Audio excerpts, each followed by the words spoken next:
Bom dia, pessoal. Bom dia, boa tarde, boa noite. Cada um no seu melhor horário, cada um na sua casa, guardando a quarentena. E aquilo que eu falo sempre, né? Guardar a quarentena é a gente poder, no menor tempo possível, tá, voltar para nossas aulas físicas em sala de aula. Bem-vindos a mais uma aula EAD, uma aula à distância, né? Essa aula sobre a América pré-colombiana, povos pré-colombianos que existiam na América antes da chegada das populações europeias aqui. Bom, o primeiro ponto que eu tenho que levantar nessa aula, né, discutir com vocês, é quem são os ameríndios, quem são as populações que viviam na América nesse mundo pré-colombiano, certo? Eu dividi a aula em dois pontos, a origem do homem pré-colombiano e depois as civilizações, Inca, Azteca e Maia. Então, primeiro momento, vamos tentar pensar juntos aí nas origens do homem pré-colombiano. Bom, o povoamento da América tem três grandes teorias. Na verdade, hoje, quatro. Eu vou citar as três mais usadas em vestibular. A primeira teoria é que o homem que veio para a América, que migrou aqui para a América, teria vindo por onde? Pela Ásia, atravessando o Estreito de Bering, entre o Alasca e o território asiático, né? E ocupando a região há 12 mil anos atrás, aproximadamente, né?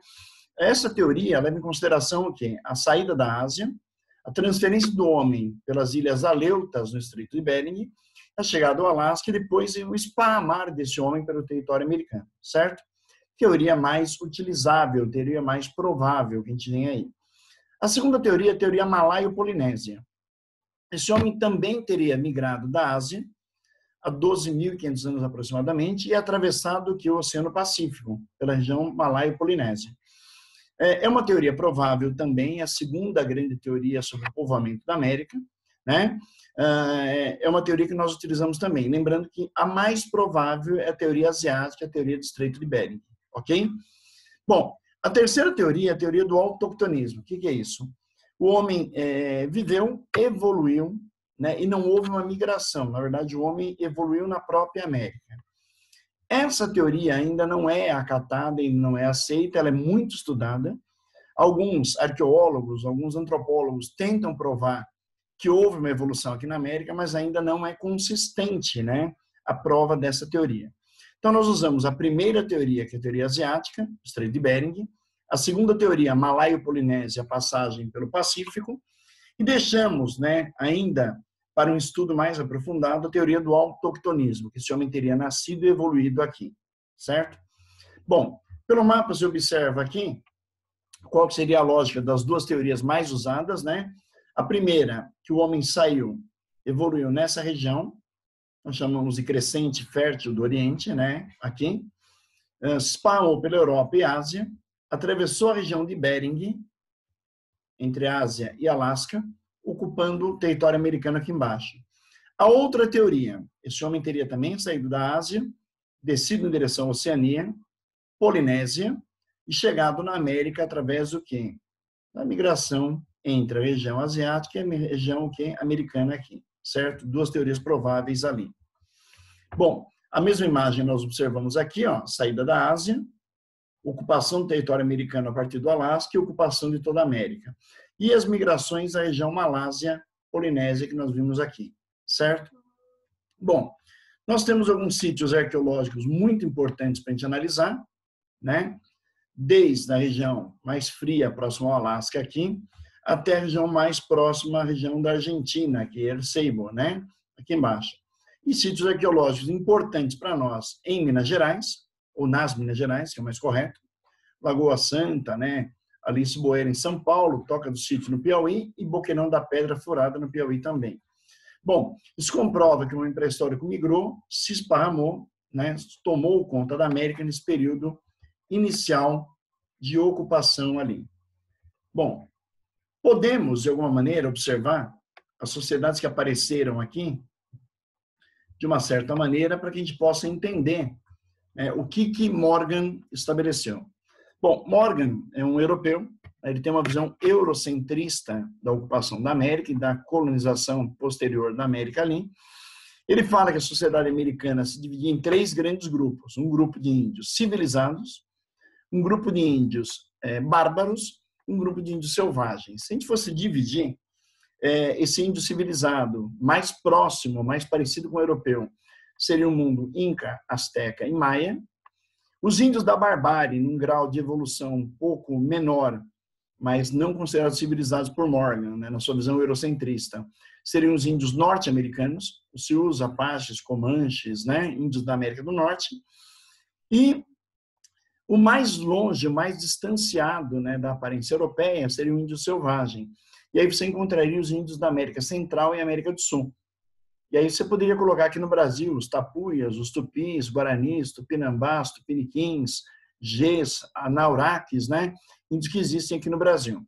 De alguma maneira, você vai perceber que as teorias, né, de Morgan têm uma visão extremamente preconceituosa, né, sobre a questão da evolução do nosso índio aqui.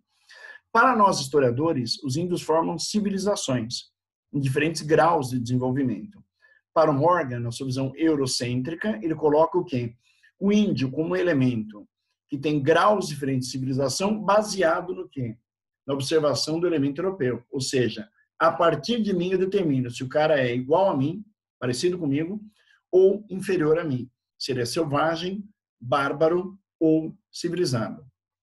Bom, um quadro mais genérico aqui apresentado mostra civilizações de índios caçadores e coletores, ou seja, uma espécie de paleolítico na América, né?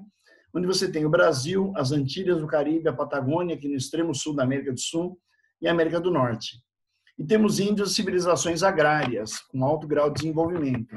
Sul do México, né, região de Yucatán, você tem aqui o mundo maia, Honduras e Guatemala também, lembrando que os maias não são um império centralizado, por isso eles estão espalhados por várias regiões, né? São cidades-estados em cada região ali. O grande império azteca no México, e o Império Inca, no Peru, Bolívia e Equador. Bom, os coletores, né? Os índios da América do Sul, da América Central, visão do Morgan. Sociedades sem Estado, não se organizaram no Estado ainda, semi-sedentários, ou seja, passando do nomadismo para um sedentarismo, aldeias menores, praticavam agricultura, caça e coleta, ou seja, estão em transição para uma revolução agrícola, né? Dominam fogo, divisão de trabalhos feita por quê? Pela questão de sexo, um trabalho para os homens, trabalho para as mulheres separado, praticam a poligamia, extremamente guerreiros, são tribos que praticam a arte da guerra, utilizam a madeira, mas desconhecem o uso do metal, a metalurgia, né? E deixam como pontos chaves deles ali os sambaquis, que são depósitos de materiais pré-históricos, né? Não há a lógica da construção arquitetônica nesse mundo, né? O que existe, na verdade, são os grandes cemitérios ou depósitos de materiais, que são sambaquis, geralmente próximos ao litoral, né? Bom, uma imagem de um sambaqui, né? Aqui na costa do Rio de Janeiro, a gente pegou uma imagem clássica, né? Então, nós temos aqui vários empilhamentos de restos de alimentos, animais, utilizados como alimentação por esse homem pré-histórico lá, né? Instrumentos utilizados por eles e até corpos de pessoas mortas. Então, o homem pré-histórico jogava, colocava, depositava no sambaqui ali. Um estudo arqueológico, quando você faz o corte e analisa isso daí, você consegue perceber, né, os estágios de evolução, cada época, cada período que esse homem viveu e como ele desenvolveu, né, sua vida nesse período ali. Bom, os grandes grupos indígenas, né? Nós temos os índios norte-americanos aqui, os índios do Caribe, a civilização azteca no México, maia na região caribenha, inca na cordilheira, e os índios espalhados por toda a América do Sul, que nós temos aqui, né? Bom, de alguma maneira, né, vamos localizar as civilizações aí. Eu tenho, né, o mundo, só voltando aqui um minutinho, por favor. Eu tenho o mundo Inca, Azteca e Maia determinado ali, né, que nós podemos localizar. Os astecas e maias na região mexicana e caribenha, os incas na região da Cordilheira dos Andes aqui, certo? Podemos pensar em civilizações que tinham um alto grau de desenvolvimento, né? Estado organizado, havia um trabalho de servos para o Estado, principalmente no mundo Inca, né? Quando você vê a instituição da mita, a gente já trabalhou mita no primeiro ano, né, do médio, no segundo ano também, para lembrar. Lembrando, o que era a mita, né? Era um trabalho compulsório temporário que era estruturado no mundo inca e depois foi usado pelos espanhóis. Ou seja, o índio trabalhava em períodos para o Estado, produzia para o Estado, e o restante do ano ele era liberado dessa função, desse trabalho para o Estado. Tá? Não configura escravidão, né? Não configura também aquele antigo modo de produção asiático dos povos da Antiguidade Oriental. Nesse caso aqui, o índio é obrigado a trabalhar para o Estado, para o Império, né? Por períodos do ano. Esse trabalho é obrigatório, ou seja, compulsório, mas ele tem um período, ele tem uma duração, ele é temporário. As terras pertencem ao Estado. Existe um regime teocrático, onde o imperador, ou o líder da cidade, o rei da cidade, no caso, por exemplo, Maia, que são cidades-estado, eles se colocam como governantes em nome de Deus, né? Então, um regime teocrático. Conhecem mineração e metalurgia, trabalham muito bem com minérios, né? E principalmente ouro, né? E trabalham com metais. Constroem grandes construções de rocha, um exemplo, as pirâmides maias, astecas e até incas aqui na América do Sul, né? Tem uma divisão social muito clara, uma estratificação social muito forte, dominam astrologia, calendário, matemática, e tem alguns sistemas de irrigação muito interessantes. Por exemplo, se eu pegar o sistema asteca de irrigação, que o Maia também usou, né? Claro, os dois ali, baseado nas chinampas, que era uma agricultura flutuante, onde se faziam balsas, né? Se enchia de terra, colocava-se sobre um lago e se plantava ali em cima, nós chamamos de chinampa, né? Ou o caso, né, Inca, aqui na Cordilheira, em que era feito terraceamento da montanha da Cordilheira, eram plantados em terraços, que eram irrigados pelo próprio descongelamento da Cordilheira dos Andes. Então, nós temos dois sistemas muito legais aí. A chinampa asteca e maia, onde você vai plantar sobre uma balsa flutuante, e o terraceamento, onde você aproveita a água que desce da cordilheira como forma de irrigação, né, para essas sociedades ali. Temos aqui uma imagem, né, da extração de prata na mina de Potosí, 1545, já sob domínio espanhol, e os espanhóis usando o sistema de mita criado pelos incas, ou seja, o trabalho compulsório temporário. Novamente aqui é uma comparação entre o sistema usado na América Espanhola, em Potosí, que era a mita, e no caso brasileiro a escravidão, que é diferente, né? Você tem o elemento preso, o elemento como objeto comercial. Né? A escravidão fazia parte de uma prática mercantilista da época aqui. Os dois estão ligados ao mercantilismo. Por quê? Aqui, o metalismo, retirada de ouro, retirada de metal, que os espanhóis se interessavam, prata, né? Se interessavam ali. E aqui, também a retirada de ouro no Brasil, que é uma prática comparativamente parecida, mas com o uso do que? Da escravidão. E aqui, principalmente, o elemento negro, né? Lembrando que Portugal era dono, né, do litoral africano, né, da África, naquele momento colonial, então ele tinha o que? O acesso ao elemento negro aqui. Bom, vamos lá. Se nós analisarmos os povos que nós colocamos como originários, o que deram origem ao mundo ameríndio aqui, é muito importante para nós pensarmos, né, de uma maneira muito clara, da importância desses povos aí, né, e como é que eles se consolidaram dentro de um processo, né, de desenvolvimento. Lembrar as teorias de Morgan, são teorias eurocêntricas, tá?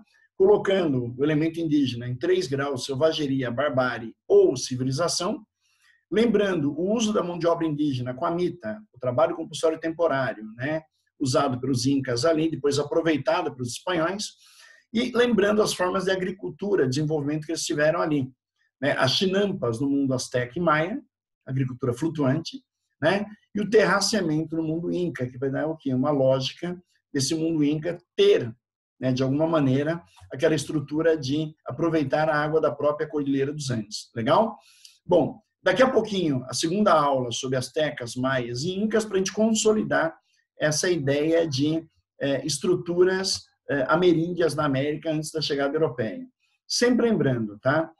De uma frase muito famosa do poeta Pablo Neruda, né? Que o índio foi morto, né? Foi dominado, as civilizações foram dominadas, os povos foram dominados pela cruz, pela espada e pela fome. Então, a força da catequese, né? A violência da arma espanhola, da espada, da arma de fogo espanhola, e a fome que foi submetido o índio, seja nos sistemas de mita, encomenda, que nós vamos falar daqui a pouquinho, seja, de alguma maneira, a partir da própria escravidão.